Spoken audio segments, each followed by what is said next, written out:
being in real estate, a lot of you guys on the outside of the industry kind of see real estate agents as like all the same. You know, you guys are all alike. I've heard that from a client before.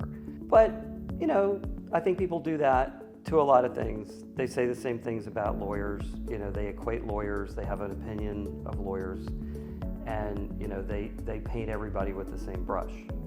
But like everything, when you get a few layers of the onion into it, you see how this group and this group are vastly different. And one of the things that I want to point out for thought is, you know, I'm pretty much a Central Virginia kind of real estate guy, which means Central Richmond and close in Henrico and like maybe Midlothian. You know, I know those areas really well, but the place that I am the strongest is Central Richmond. I know the neighborhoods really, really well. I understand how they developed. I understand how value moves. I understand, you know, how to maintain the properties and things like that. And one of the things that we observe fairly often in the Fan is somebody will hire a realtor that is completely unaware of the nuances of a neighborhood like the Fan District or the Museum District. And their realtor that they brought in, who's all excited because everybody gets excited about the Fan and the Museum District, they come in and they're like, oh, I've got this thing coming up. But then it comes up and you see, wow, it's either wildly overpriced, wildly underpriced. It is not marketed the way it should be for these neighborhoods.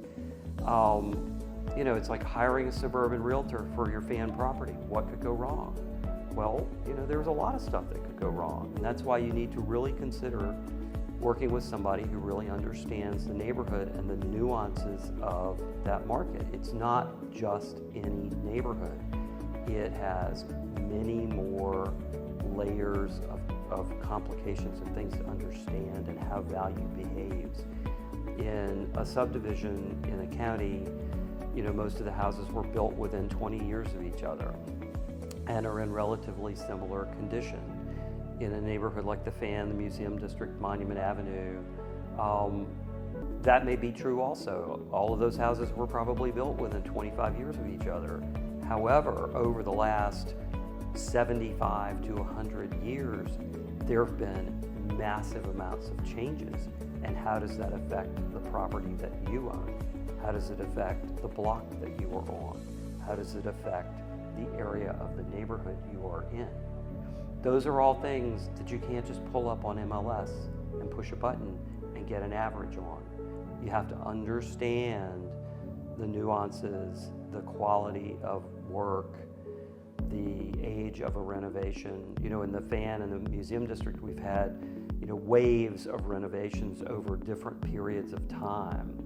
And some houses that were renovated in the 70s and 80s are like, oh my, they're so dated. You need to re-renovate them before you can actually get what you should get for that property or have that property live up to its full potential. And so it's vastly more complicated than many people will give it credit for. And if you would like to understand how the nuances of understanding where your house is can affect you, please give me a call. I would love to talk to you about it in detail. I have been working with Fan properties since the early 1980s. I have seen the Fan, the Museum District, Monument Avenue change in very positive ways. And I can look back and see the pathway to try to figure out the best way to sell a property and the best way to merchandise a property so that it will be well received in today's current market.